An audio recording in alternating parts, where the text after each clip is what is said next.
Asli Hyung, aku biasanya tuh suka boring kalau ngelihat drama seguk atau kerajaan, apalagi ceritanya tentang kekuasaan.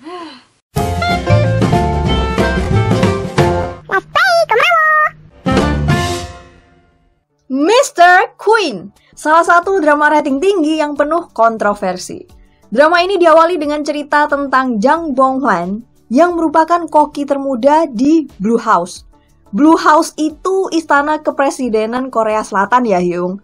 Kenapa dinamain Blue House? Karena atapnya warna biru. Oke, lanjut. Jang Bong-hwan dikenal sebagai orang yang percaya dirinya tinggi, tapi memang kemampuan masaknya luar biasa. Suatu hari dia bertanggung jawab menyajikan masakan untuk duta besar Tiongkok. Staf dari duta besar tersebut bilang kalau atasannya itu sangat sensitif sama tulang ikan, jadi tolong hati-hati. Ketika masakannya dihidangkan dan dimakan Pak Duta Besar Tiongkok, di masakan itu nggak ada tulang ikan, tapi justru kail pancing. Karena hal ini, Jang Bong-hwan langsung dipecat dari Blue House. Gak lama kemudian, rumah Bong-hwan didatengin polisi karena Bong-hwan dicurigai ada hubungannya dengan korupsi penyediaan bahan makanan di Blue House. Bong-hwan sama polisi kejar-kejaran sampai pada akhirnya Bong-hwan jatuh dari tempat tinggalnya ke kolam renang yang ada di lantai dasar. Ketika Bong-hwan sadar, tiba-tiba jiwanya ada di dalam tubuh wanita yang tinggal di istana zaman kerajaan Joseon. Gak lama Bong-hwan akhirnya tahu siapa wanita ini. Dia adalah Kim So-young, seorang wanita yang akan menjadi istri raja alias calon ratu. Wanita ini jatuh ke danau istana dan gak sadar beberapa hari kayak mati suri. Karena hal ini pernikahannya sama raja ditunda. Meskipun So-young udah sadar, tapi jiwanya diisi sama Bong-hwan. Banyak hal yang dia gak tahu tentang So-young dan kerajaan. Jadi orang-orang di istana ngiranya si So-young hilang ingatan.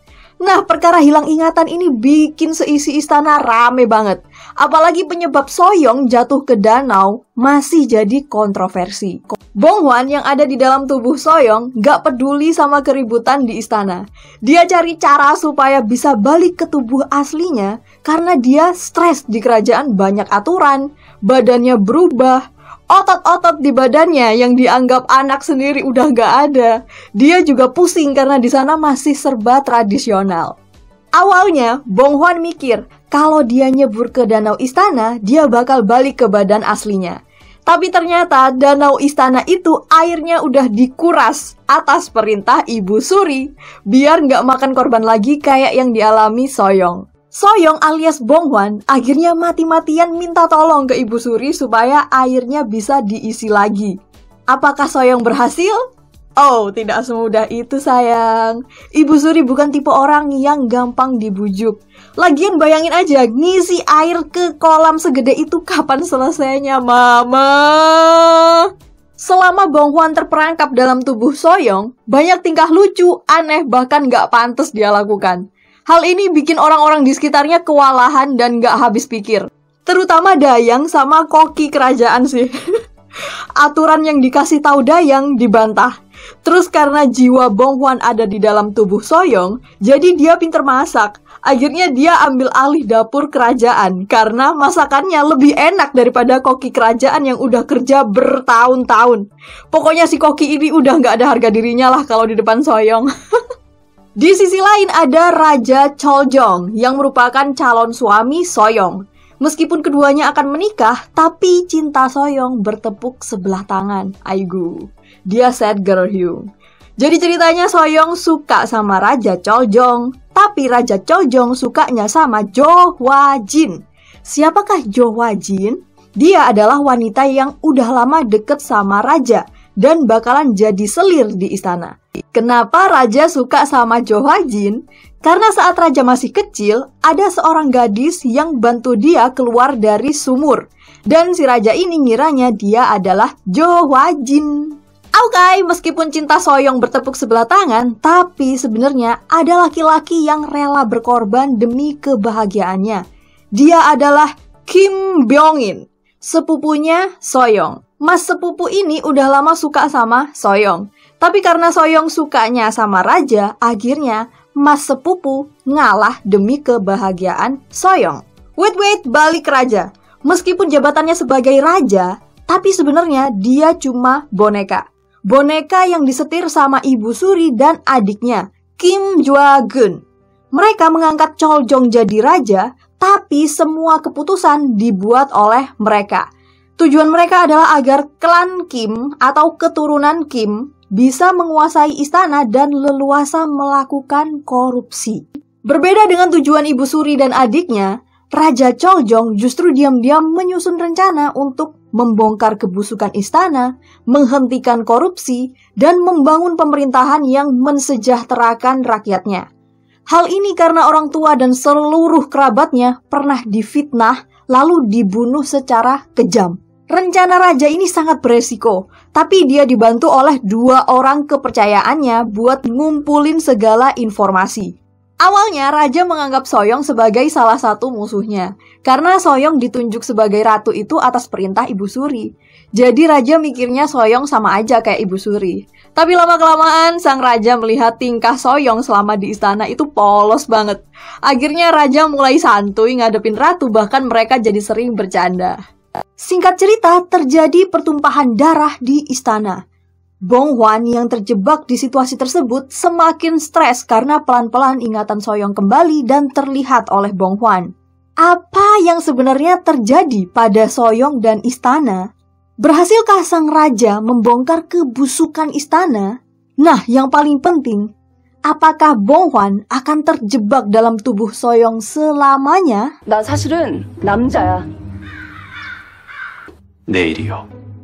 우리의 가래시. 내일? 내가 어딨어? 니들 나한테 무슨 짓을 한 거야? 언제나 빠져나갈 구멍은 있는 법. 돌아가자. 내 삶으로, 소중한 내 몸으로.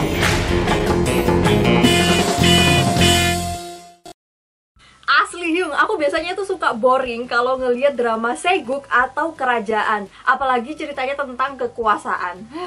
Tapi ketika aku nonton Mr. Queen ini beda. Mungkin karena banyak nampilin komedinya kali ya. Jadi aku tuh ngerasa enjoy aja nontonnya. Nggak terlalu banyak mikirin plot twist. Bahkan aku tuh cuma nungguin apalagi nih kelakuan ratu di episode ini. Mr. Queen adalah remake dari drama Cina yang berjudul Go Princess Go. Mr. Queen ini rame banget di kalangan fans drakor internasional, tapi jadi kontroversi di Korea Selatannya sendiri. Beberapa narasi dan adegannya dianggap gak sesuai bahkan menghina sejarah Korea Selatan. Meskipun aku suka sama drama ini, tapi aku no komen kalau udah nyinggung soal sejarah. Orang Korea Selatannya pasti lebih tahu soal sejarah mereka sendiri, dan hal ini memang sensitif banget buat dibahas. Aku bisa paham sama kekhawatiran mereka karena drama Korea itu semakin mendunia dan penonton drama Korea itu semakin bertambah sejak adanya pandemi. Jadi mereka pasti khawatir kalau apa yang penonton lihat di drama Korea itu merupakan sejarah aslinya. Aku juga kurang sreg sama ceritanya karena ada beberapa plot hole. Buat teman-teman yang lebih paham sama ceritanya mungkin bisa kasih tahu aku, mungkin aku kelewatan atau kurang nyambung sama ceritanya. Yang pertama, Soyong asli kemana aja selama jiwanya dirasuki Bong Hwan? Apakah semua yang dialami Bong Hwan sebagai Soyong itu cuma sekedar mimpinya Bong Hwan selama nggak sadar di rumah sakit? Yang kedua, gimana nasib asistennya Jo Hwa Jin? Terus yang ketiga, cinta segitiga antara Hong Yeon, Kim Hwan, dan Hong, kelanjutannya gimana? Aku udah nonton spin-off-nya juga sih, tapi kayak masih digantung gitu. Sayang banget padahal mereka bertiga itu lucu. Mbak Selir aja ada kejelasan dia berlayar sama siapa. Lanjut dari segi acting. Shin Hye-son itu pada dasarnya adalah aktris serba bisa. Aku udah suka dia sejak nonton dia di Angel's Last Mission Love. Di Mr. Queen ini dia bisa mengekspresikan dan membedakan dengan baik Soyong yang asli dan juga Soyong yang berjiwa Bong Hwan. Kemudian Kim Jong Hyun, aduh dia itu udah langganan drama komedi romantis. Bengeknya dia di sini itu nggak ada apa-apanya ketika dia main Waikiki. Tapi di samping itu, akting dia sebagai raja patut diapresiasi. Di episode-episode awal, dia memang kelihatan banget kalau raja boneka. Tapi, pertengahan sampai akhir, marahnya, wibawanya, tegasnya, itu bener-bener raja banget, mantep. Kemudian pemeran-pemeran pembantu di drama ini aktingnya nggak kalah totalitas dan berkesan buat penonton. Contohnya, ketika penonton lihat Na In-woo, pasti panggilnya Mas Sepupu. Terus kalau ngelihat orang ini, dipanggilnya Dayang Choi. Selain itu juga masih banyak lagi, Hong Yeon, Mbak Selir, Pak Koki. Aduh, kalian kalau belum nonton, coba sempetin nonton deh. Drama ini menghibur banget. Selanjutnya soal sinematografi. Aku suka cara tim produksinya gabungin potongan-potongan adegan di drama ini, terutama kalau nampilin adegan komedi. Jadi selain naskah sama aktingnya yang menghibur, pengambilan dan penggabungan gambarnya itu dibikin makin dramatis. Jadi kelihatannya tuh kayak lebay-lebay gimana gitu, tapi bagus.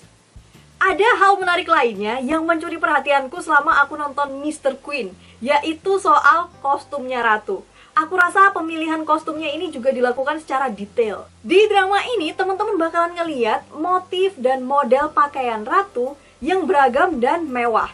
Bajunya juga cocok dipakai Ratu yang lincah dan berbadan mungil. Rating drama ini terus meningkat sejak penayangan perdananya. Rating terendah ada di episode pertama dengan 8,03%, dan rating tertinggi ada di episode terakhir, yaitu episode 20, dengan 17,3%. Wow, lebih dari 2 kali lipat ya Hyung. Drama ini juga lebih tinggi daripada drama sebelumnya yang tayang di TVN slot Sabtu Minggu, yaitu Startup, dengan rating tertinggi sebesar 5,2%. Meskipun menonjol di komedinya, tapi ada beberapa pelajaran yang bisa kita ambil dari drama ini. Yang pertama, dari sosok Raja, kita bisa melihat bagaimana dia berjuang di jalan yang benar, meskipun circle-nya itu orang-orang yang serakah semua. Kemudian Bong Hwan, ketika dia masuk ke tubuhnya Soyoung. Meskipun di dunia modern, di tubuh aslinya, dia suka main perempuan. Tapi ketika dia jadi ratu, dia nggak semena-mena. Dia nggak menyalahgunakan kekuasaannya, dan dia tetap memanusiakan orang-orang di bawahnya. Yang terakhir adalah kesetiaan orang-orang di sekitar raja dan ratu. Intinya, kalau kita baik sama orang, pasti ada aja orang yang bakalan baik sama kita. Beda sama orang-orang di sekitar Ibu Suri dan adiknya yang gampang berkhianat. Karena tujuan hubungannya udah jelek. Mereka saling memanfaatkan satu sama lain buat menguatkan kekuasaannya masing-masing. Jadi ketika udah nggak dibutuhin ya, bye. Oke, kurang lebih seperti itu review drama Mr. Queen. Terima kasih udah nonton videonya sampai akhir, dan kita ketemu lagi di video selanjutnya.